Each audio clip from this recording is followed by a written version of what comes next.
नमस्कार बच्चों। आज हम फिर आपके लिए एक बड़ी मज़ेदार कहानी लेकर आए हैं, अकबरी लोटा। ये हमारी पाठ्य पुस्तक वसंत में संकलित है। बच्चों, इस कहानी के लेखक हैं अन्नपूर्णानंद वर्मा। इनका जन्म 21 सितंबर 1895 में काशी, उत्तर प्रदेश में हुआ और मृत्यु हुई 4 दिसंबर 1962 में। तो बच्चों, अब हम कहानी शुरू करते हैं। बहुत ही मज़ेदार कहानी है, आप सब ध्यान से सुनना। इतने अच्छे ढंग से ये कहानी लिखी गई है, इसके माध्यम से हम अपनी बात को मज़ेदार ढंग से कहना भी सीखेंगे। तो बच्चों, शुरू करते हैं हम अपनी कहानी, अकबरी लोटा। लाला झाऊलाल को खाने पीने की कमी नहीं थी। काशी के ठठेरी बाजार में मकान था। नीचे की दुकानों से 100 रुपये मासिक के करीब किराया उतर आता था। अच्छा खाते थे, अच्छा पहनते थे, पर 250 रुपये तो एक साथ आंख सेकने के लिए भी ना मिलते थे। आंख सेकना क्या होता है बच्चों? अपनी आंखों को सुख देना। साथ साथ आप ये मुहावरे नोट करते जाएं, क्योंकि अंत में आपको एक प्रश्न भी पूछा जाएगा कि इस पाठ में आने वाले जो मुहावरे हैं, आप उनका अर्थ लिखिए या उनका वाक्य में प्रयोग कीजिए। तो मैं चाहूँगी कि आप साथ साथ ही मुहावरों को देख लें। इसीलिए जब उनकी पत्नी ने एक दिन एकाएक 250 रुपये की मांग पेश की, तब उनका जी एक बार जोर से सनसनाया और फिर बैठ गया। जी बैठ जाना, मायूस होना, घबराना उस अर्थ में आता है। उनकी यह दशा देखकर पत्नी ने कहा, डरिए मत, आप देने में असमर्थ हों तो मैं अपने भाई से मांग लूं। लाला झाऊलाल तिलमिला उठे। उन्होंने रोब के साथ कहा, अजी हटो, 250 रुपये के लिए भाई से भीख मांगोगी? मुझसे ले लेना। लेकिन मुझे इसी जिंदगी में चाहिए। अजी इसी सप्ताह में ले लेना। सप्ताह से आपका तात्पर्य 7 दिन से है या 7 वर्ष से? लाला झाऊलाल ने रोब के साथ खड़े होते हुए कहा, आज से 7वें दिन तुम मुझसे 250 रुपये ले लेना। लेकिन जब 4 दिन ज्यों त्यों में यूं ही बीत गए और रुपयों का कोई प्रबंध ना हो सका, तब उन्हें चिंता होने लगी। प्रश्न अपनी प्रतिष्ठा का था, अपने ही घर में अपनी साख का था। देने का पक्का वादा करके अगर दे ना सके तो वह अपने मन में क्या सोचेगी? उसकी नज़रों में उसका क्या मूल्य रह जाएगा? अपनी वाह वाही की सैकड़ों गाथाएं सुना चुके थे। अब जो एक काम पड़ा तो चारों खाने चित्त हो रहे। चारों खाने चित्त होना, बुरी तरह से हारना। यह पहली बार उसने मुंह खोलकर कुछ रुपयों का सवाल किया था। इस समय अगर दुम दबाकर निकल भागते हैं तो फिर उसे क्या मुंह दिखलाएंगे? दुम दबाकर भागना भी चुपके से भाग जाना। खैर, एक दिन और बीता। 5वें दिन घबरा कर उन्होंने पंडित बिलवासी मिश्र को अपनी विपदा सुनाई। संयोग कुछ ऐसा बिगड़ा था कि बिलवासी जी भी उस समय बिल्कुल खुक्क थे, कंगाल थे। उन्होंने कहा, मेरे पास हैं तो नहीं, पर मैं कहीं से मांग जांच कर लाने की कोशिश करूंगा, और अगर मिल गया तो कल शाम को तुमसे मकान पर मिलूंगा। वही शाम आज थी, हफ्ते का अंतिम दिन। कल 250 रुपये या तो गिन देना है या सारी हेंकड़ी से हाथ धोना है। यह सच है कि कल रुपया न आने पर उनकी स्त्री उन्हें डामल फांसी ना कर देंगी, केवल जरा सा हंस देंगी। पर वह कैसी हंसी होगी, कल्पना मात्र से झाऊलाल में मरोड़ पैदा हो जाती थी। आज शाम को पंडित बिलवासी मिश्र को आना था। यदि न आए तो, या कहीं रुपये का प्रबंध वे न कर सके तो। इसी उधेड़ बुन में लाला झाऊलाल छत पर टहल रहे थे। कुछ प्यास मालूम हुई। उन्होंने नौकर को आवाज़ दी। नौकर नहीं था, खुद उनकी पत्नी पानी लेकर आई। वह पानी तो ज़रूर लाईं, पर गिलास लाना भूल गई थी। केवल लोटे में पानी लिए वह प्रकट हुई। फिर लोटा भी संयोग से वह जो अपनी बेढंगी सूरत के कारण लाला झाऊलाल को सदा से नापसंद था तो नया, 1-2 साल का ही बना, पर कुछ ऐसी गढ़न उस लोटे की थी कि उसका बाप डमरू और माँ चिलम रही हो। लाला ने लोटा ले लिया, बोले कुछ नहीं। अपनी पत्नी का अदब मानते थे, मानना ही चाहिए, इसी को सभ्यता कहते हैं। अदब मानना, सम्मान करना या लिहाज करना, आप उस अर्थ में कह सकते हो। जो पति अपनी पत्नी का ना हुआ वह पति कैसा। फिर उन्होंने यह भी सोचा कि लोटे में पानी दे तब भी गनीमत है। अभी अगर चूं कर देता हूं तो बाल्टी में भोजन मिलेगा, तब क्या करना बाकी रह जाएगा। अब तो बच्चों आपको पता चल ही गया होगा कि लाला जी अपनी पत्नी का इतना सम्मान क्यों कर रहे हैं। डर के मारे कर रहे हैं बेचारे। लाला अपना गुस्सा पीकर पानी पीने लगे। उस समय वे छत की मुंडेर के पास ही खड़े थे। जिन बुजुर्गों ने पानी पीने के संबंध में यह नियम बनाए थे कि खड़े खड़े पानी ना पियो, सोते समय पानी ना पियो, दौड़ने के बाद पानी ना पियो, उन्होंने पता नहीं कभी यह भी नियम बनाया था कि नहीं कि छत की मुंडेर के पास खड़े होकर पानी ना पियो। जान पड़ता है कि इस महत्वपूर्ण विषय पर उन लोगों ने कुछ कहा नहीं। लाला झाऊलाल मुश्किल से एक दो एक घूंट पी पाए होंगे कि ना जाने कैसे उनका हाथ हिल उठा और लोटा छूट गया। लोटे ने दाएं देखा ना बाएं, सीधे नीचे गली की ओर चल पड़ा। अपने वेग में उल्का को लजाता हुआ वह आंखों से ओझल हो गया। किसी जमाने में न्यूटन नाम के किसी खुराफाती ने पृथ्वी की आकर्षण शक्ति नाम की एक चीज इजाद की थी। कहना ना होगा कि यह सारी शक्ति इस समय लोटे के पक्ष में थी। लोटा पानी से भरा हुआ था, लाला जी के हाथ से छूटा और छूटते ही वो सीधा नीचे जमीन पर आ गया। उनकी आंखों से वो ओझल हो गया। तो यही बात कही गई है कि न्यूटन ने कभी बताया था कि पृथ्वी में कोई गुरुत्वाकर्षण नाम की चीज़ होती है जिससे सब चीज़ें नीचे की तरफ आती हैं। तो भाई आज तो वो सारी जो गुरुत्वाकर्षण शक्ति है वो लोटे के ही पक्ष में थी और लोटे को बड़ी तेजी से वो नीचे ले गई।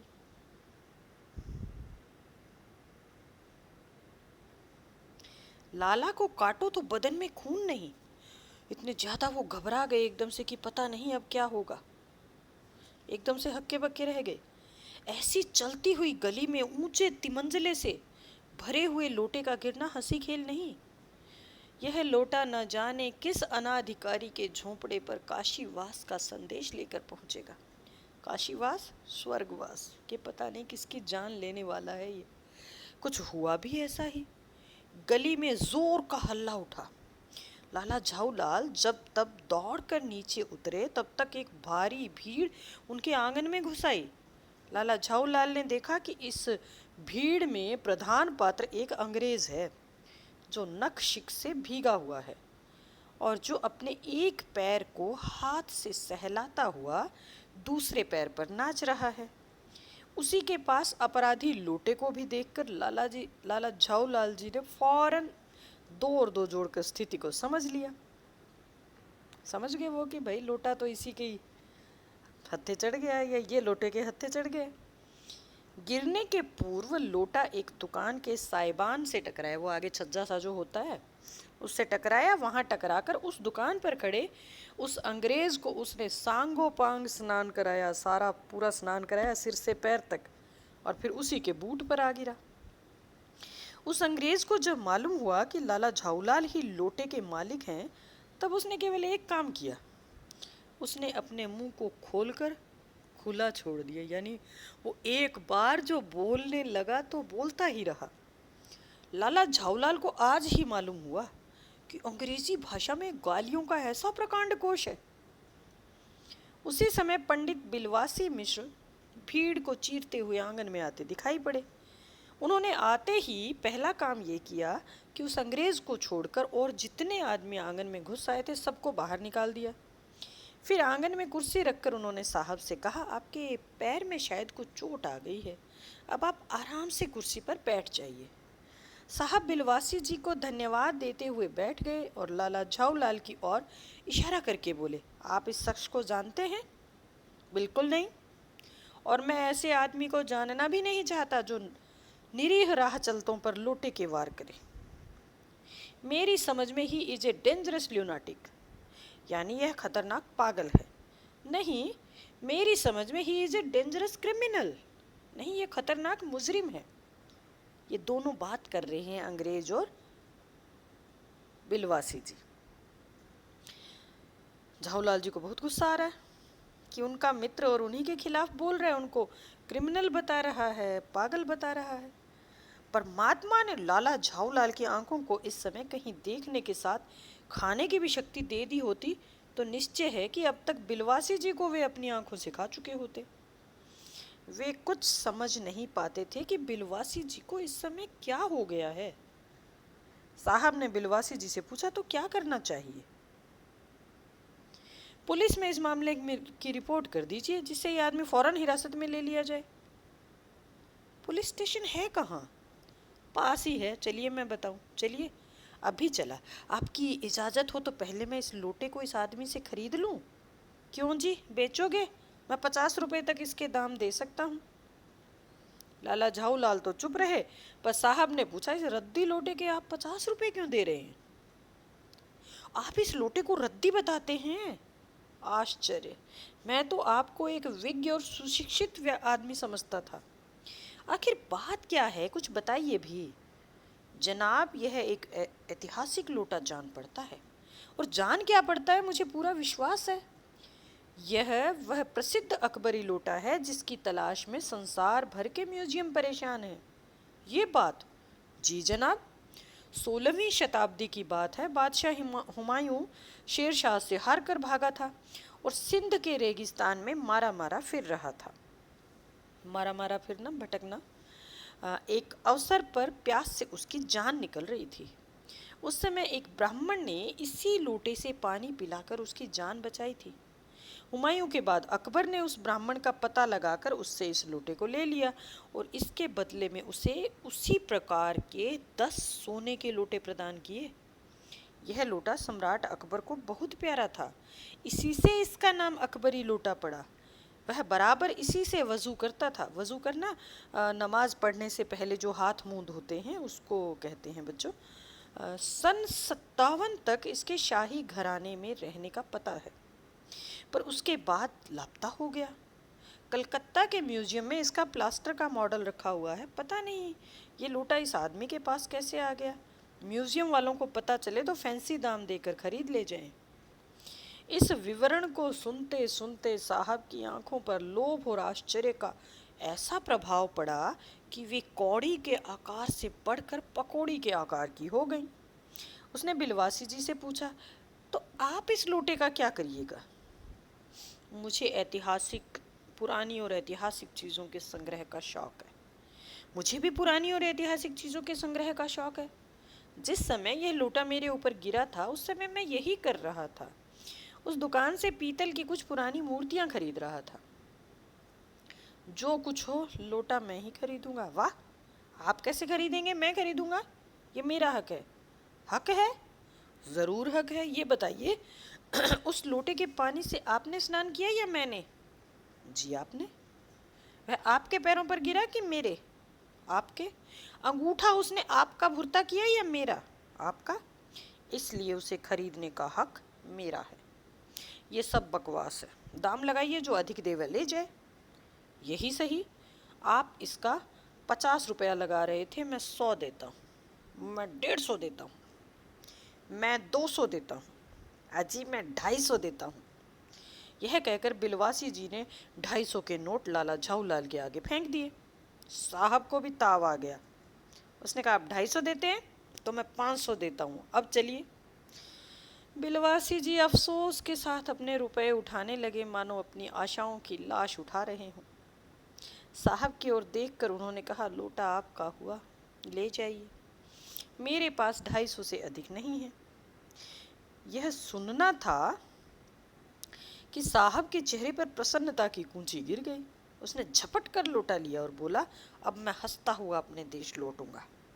मेजर डगलस की डींगे सुनते सुनते मेरे कान पक गए थे। कान पकना भी मुहावरा है बच्चों, यानी बहुत परेशान हो जाना। मेजर डगलस कौन है? मेजर डगलस मेरे पड़ोसी हैं। पुरानी चीज़ों के संग्रह में मेरी उनकी होड़ रहती है। गत वर्ष वे हिंदुस्तान आए थे और यहाँ से जहांगीरी अंडा ले गए थे। जहांगीरी अंडा? हाँ, जहांगीरी अंडा। मेजर डगलस ने समझ रखा था कि हिंदुस्तान से वे ही अच्छी चीजें ले सकते हैं। पर जहांगीरी अंडा है क्या? आप जानते होंगी कि एक कबूतर ने नूरजहां से जहांगीर का प्रेम कराया था। जहांगीर के पूछने पर कि मेरा एक कबूतर तुमने कैसे उड़ जाने दिया, नूरजहां ने उसके दूसरे कबूतर को उड़ाकर बताया था कि ऐसे।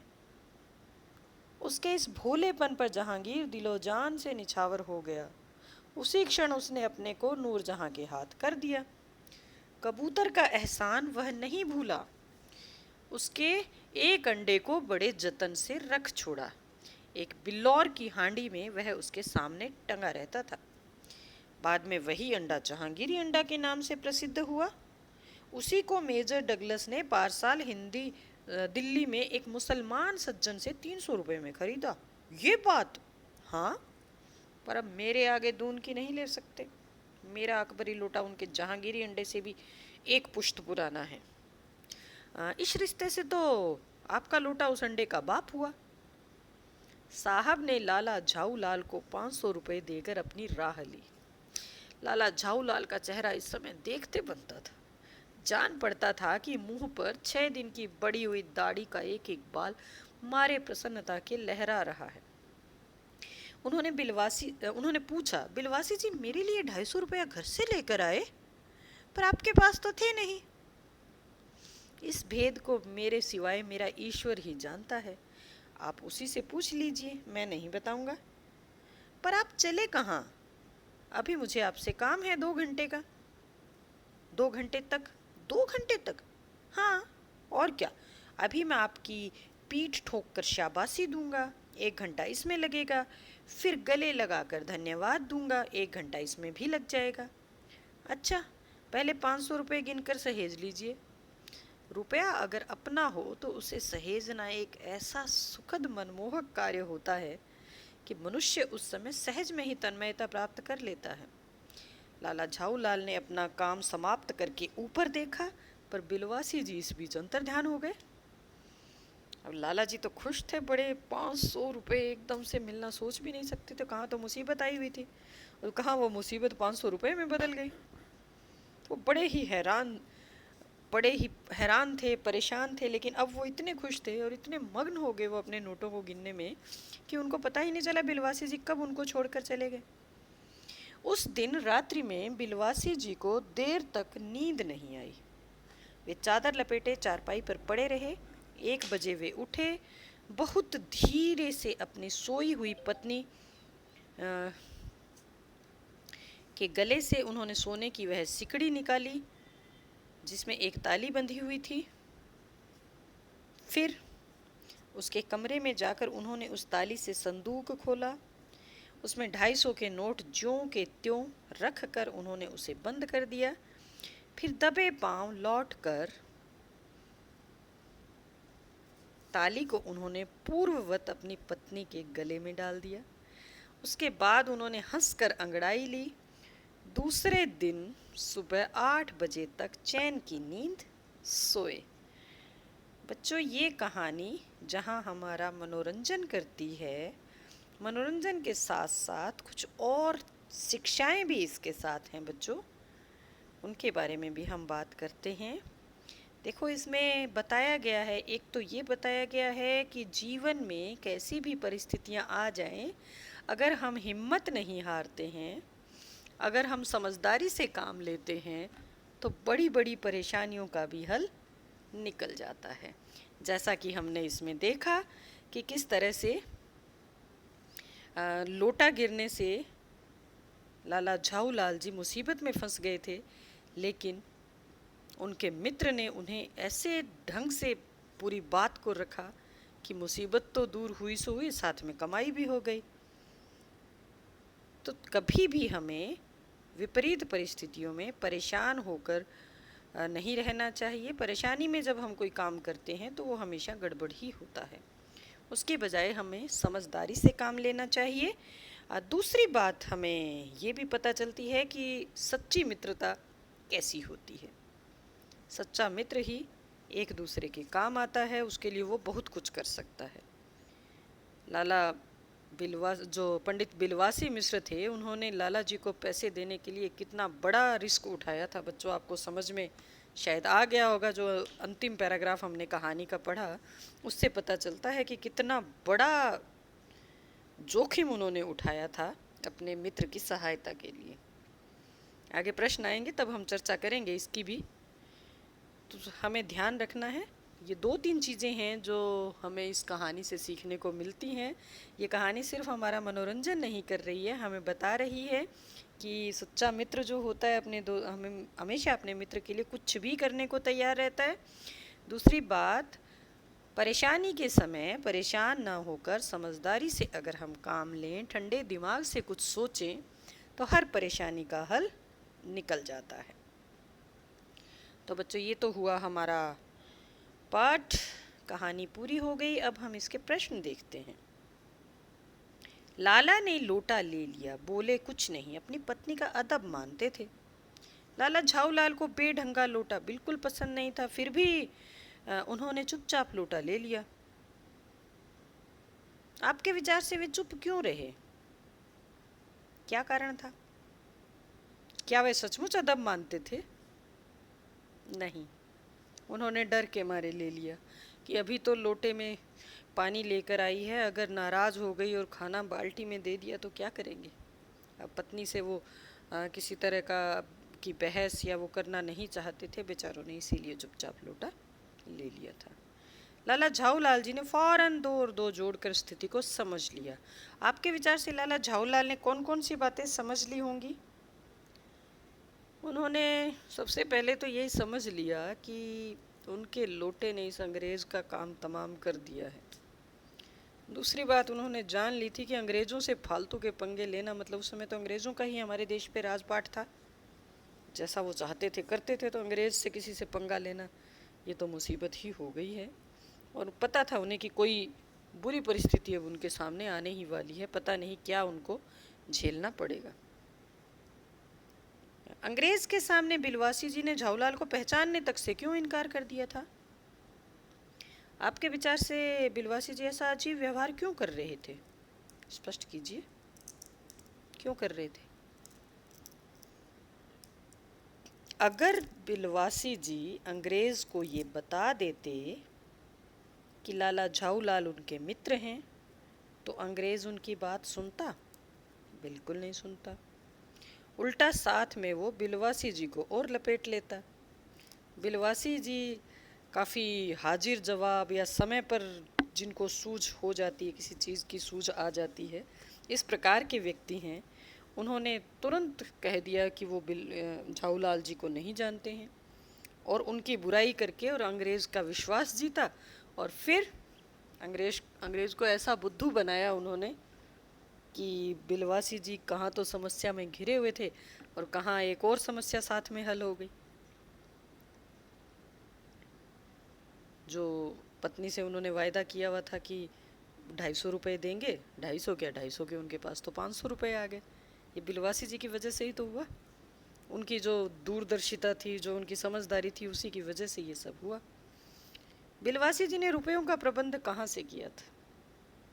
उन्होंने अपनी पत्नी को बिना बताए उनके संदूक में से वो पैसे निकाले थे।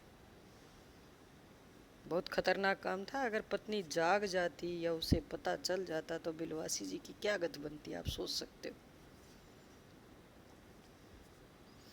आपके विचार से अंग्रेज ने यह पुराना लोटा क्यों खरीद लिया? आपस में चर्चा करके वास्तविक कारण की खोज कीजिए और लिखिए। देखो बच्चों, एक बात तो पक्की है कि उस अंग्रेज को पुरानी चीज़ों की कोई समझ नहीं थी। समझ अगर होती तो इसके कहानी की शुरुआत में ही ये बात बता दी गई है कि वो लोटा जो था वो यही 1-2 साल पुराना ही था, 1-2 साल पहले का बना हुआ, और अंग्रेज उसे अकबर का लोटा समझ के खरीद रहे। यानी उसे पुरातत्व विज्ञान की कोई जानकारी नहीं है, पुरानी चीज़ों के बारे में उसकी जानकारी कुछ भी नहीं है। खरीदने का जो मुख्य उसका उद्देश्य है वो यही है कि कोई और व्यक्ति है जो सामान खरीद के लेके गए, उसके साथ उनकी पूरी प्रतियोगिता है, होड़ है। हालांकि जिस व्यक्ति के साथ उनकी होड़ है, पता उसे भी कुछ नहीं है। जहांगीरी अंडा नाम की कोई चीज़ हमने तो सुनी नहीं। और किसी भी कबूतर का अंडा इतने वर्षों के बाद कैसे सुरक्षित रह सकता है, हो ही नहीं सकता। लेकिन 300 रुपये में खरीद के लेके गए, किसी ने बना दिया बुद्धू उनको भी। तो वास्तविक कारण बस यही है, डींग हाँकना, किसी के सामने अकड़ दिखाना कि देखो मैं इतने रुपए में और इतनी पुरानी चीज़ लेकर आया हूँ। इसके अलावा और कोई कारण नहीं था। अनुमान और कल्पना, इस भेद को मेरे सिवाय मेरा ईश्वर ही जानता है, आप उसी से पूछ लीजिए, मैं नहीं बताऊंगा। बिलवासी जी ने ये बात किससे और क्यों कही? जब झाऊलाल जी ने पूछा कि बिलवासी जी आपके पास तो पैसे थे ही नहीं, फिर कहाँ से आए पैसे, तब उन्होंने ये बात कही थी कि आप ना ही पूछें तो अच्छा है, मैंने जहाँ से लिए थे ठीक है, अब तो काम बन ही गया, मैं नहीं बताऊंगा। हाँ, उस दिन रात्रि में बिलवासी जी को देर तक नींद नहीं आई। समस्या तो झाऊलाल की थी और नींद बिलवासी की उड़ी। क्यों? क्योंकि झाऊलाल की समस्या तो हल हो गई थी, अंग्रेज के साथ बातचीत के बाद उनको तो 500 रुपये मिल गए थे। लेकिन बिलवासी जी ने अपनी पत्नी के संदूक में से पैसे निकाल रखे थे, तो वो इंतज़ार कर रहे थे कि कब उनकी पत्नी गहरी नींद में सो जाए, वो उसके गले में से वो संदूक की चाबी निकाले और जाकर वो पैसे वैसे के वैसे वहाँ रख के आए। तो जब तक वो अपना ये काम नहीं कर लेते तब तक उनको चैन नहीं था, उनको नींद नहीं आ रही थी। लेकिन मुझे इसी ज़िंदगी में चाहिए, अजी इसी सप्ताह में ले लेना। सप्ताह से आपका तात्पर्य 7 दिन से है या 7 वर्ष से? झाऊलाल और उनकी पत्नी के बीच की इस बातचीत से क्या पता चलता है? यही कि पत्नी को पता था झाऊलाल जी के पास इतने पैसे होंगे ही नहीं, या होंगे भी तो ये यूं ही टरकाते रहेंगे। अक्सर इस तरह की बड़ी बड़ी डींगे हाँक देते होंगे और फिर वो काम करते नहीं होंगे। तो पत्नी को विश्वास नहीं है कि झाऊलाल जी उनको इतने पैसे दे देंगे। हमें तो यही लग रहा है। क्या होता यदि अंग्रेज लोटा ना खरीदता? नहीं खरीदता तो झाऊलाल जी देते पैसे, और फिर झाऊलाल जी ने बिलवासी जी देते पैसे, और फिर झाऊलाल जी को उन पैसों को चुकाने के लिए बड़ी जुगतें लगानी पड़ती। अब तो उनका काम आसान हो गया था, जितने पैसे चाहिए थे उससे दुगने पैसे उनको मिल गए थे। यदि अंग्रेज पुलिस को बुला लेता फिर तो सारी कहानी ही बदल जाती। इस कहानी का जो मनोरंजक हिस्सा है वो तो रहता ही नहीं। जब बिलवासी जी अपनी पत्नी के गले से चाबी निकाल रहे थे तभी उनकी पत्नी जाग जाती। ओहो, ये बड़ी खतरनाक स्थिति होती।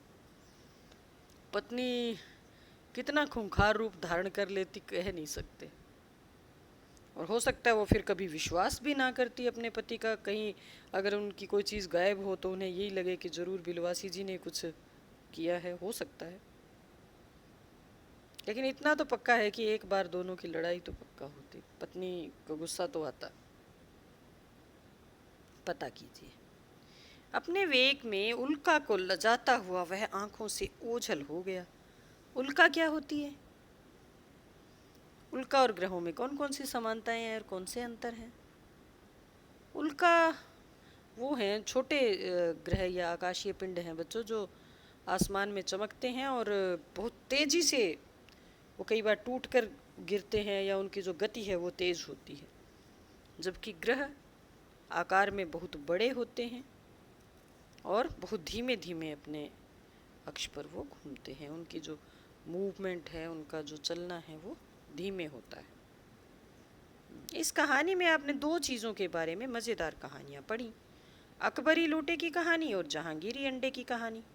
आपके विचार से ये कहानियाँ सच्ची हैं या काल्पनिक? पूरी तरह से काल्पनिक हैं।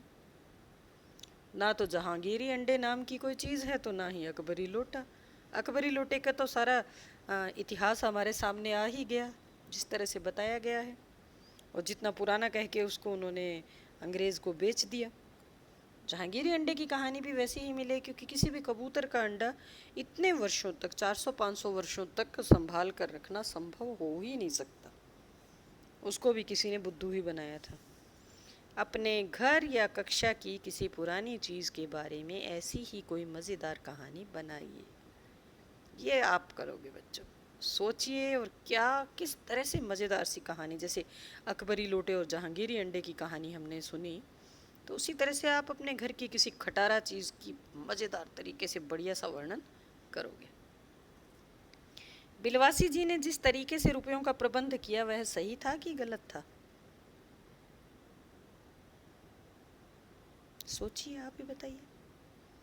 बिलवासी जी ने रुपयों का प्रबंध कैसे किया था?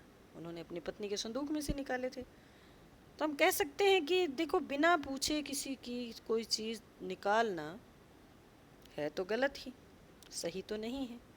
लेकिन वो पैसे निकालने के पीछे बिलवासी जी का उद्देश्य गलत नहीं था, वो अपने मित्र की सहायता करना चाहते थे। तो अगर इस नज़रिए से देखें तो बुरा नहीं है, लेकिन कुल मिलाकर अगर हम बात करें तो सही नहीं था वो। आप किसी के संदूक में से उसे बिना पूछे चोरी से पैसे निकाल रहे हो तो है तो वो चोरी ही, चाहे अपने दोस्त की मदद के लिए ही क्यों ना हो। बाकी आपके विचार क्या हैं, आप क्या सोचते हैं, ये आप बताएंगे। इस कहानी में लेखक ने जगह जगह पर सीधी सी बात कहने के बदले रोचक मुहावरों, उदाहरणों आदि के द्वारा कहकर अपनी बात को और अधिक मज़ेदार और रोचक बना दिया है। कहानी से वे वाक्य चुनकर लिखिए जो आपको सबसे अधिक मज़ेदार लगे। बच्चों, ये काम पूरी तरह से आप ही का है। आप ढूंढिए उन वाक्यों को जहां आपको लगता है कि आपको बहुत मज़ा आया, सुनने में अच्छा लगा। एक आधा उदाहरण मैं भी बता देती हूँ आपको। एक तो जब वो ये कहते हैं कि हे भगवान, ये तिमंजले से गिरा हुआ लोटा पता नहीं किस गरीब के झोंपड़े पर उसके काशीवास का संदेश लेकर पहुंचेगा। मज़ेदार घटना थी। एक जब कि पता चला कि लोटे के मालिक झाऊलाल जी हैं तो अंग्रेज़ ने एक बार मुंह खोला और फिर खुला ही छोड़ दिया। और पंडित जी को भी आज ही पता चला कि अंग्रेजी में गालियों का इतना प्रकांड कोश है। वो भी मज़ेदार घटना थी। एक जगह वो बात करते हैं कि आंखें कौड़ी के आकार से पकौड़ी के आकार की होगी, वो भी मज़ेदार बात है। इसके अलावा भी कई प्रसंग हैं बच्चों जो आपको ढूंढने हैं। 3 तो मैंने आपको बता दिए, लेकिन आप और ढूंढिए। इस कहानी में लेखक ने अनेक मुहावरों का प्रयोग किया है। कहानी में से 5 मुहावरे चुनकर उनका प्रयोग करते हुए वाक्य लिखिए। मैं आपको कुछ एक मुहावरे जो पाठ में आए हैं, कुछ तो हमने बीच में जिक्र किया था, हो सकता है कुछ छूट गए हों। कुछ मुहावरे मैं आपको बोलकर सुनाती हूँ, आप देखो कहाँ हैं वो आपकी किताब में और उनको ढूंढ के वाक्य में प्रयोग करना। आँख सेकना यानी आँखों को सुख देना, जी बैठना, मायूस होना, तिल मिला उठना, गुस्सा आना, दुम दबाकर भागना, डर कर भाग जाना, हेकड़ी से हाथ धोना यानी अकड़ गंवाना, जो आप अकड़ है उसको गंवाना पड़ेगा, गुस्सा पीना, गुस्सा दबाना, आँखों से ओझल होना, दिखाई ना देना, काटो तो खून नहीं, स्तब्ध रह जाना, आँखों से खा जाना, बहुत ज़्यादा गुस्से में किसी को देखना, मारा मारा फिरना, बुरी दशा में इधर उधर घूमना, आशाओं की लाश उठाना, निराश होना, कान पकना, उकता जाना, चैन की नींद सोना, आराम से सोना और चारों खाने चित्त होना, बुरी तरह से परास्त होना। ये कुछ मुहावरे हैं बच्चों, अपने पाठ में ही हैं। आप एक बार फिर से इसे पढ़िए और इन मुहावरों को अंडरलाइन कर लीजिए और फिर उनका वाक्य में प्रयोग कीजिए। इसमें तो 5 कहे गए हैं, लेकिन मैं चाहूँगी कि आपकी अच्छे से प्रैक्टिस हो तो आप इसमें से कम 15 मुहावरे ढूंढ सकते हैं। बहुत सारे मुहावरे हैं इस पाठ में, आप 15 मुहावरे ढूंढ के लिखेंगे। हाँ, वाक्य में प्रयोग आप चाहो तो 5 का कर सकते हो। धन्यवाद।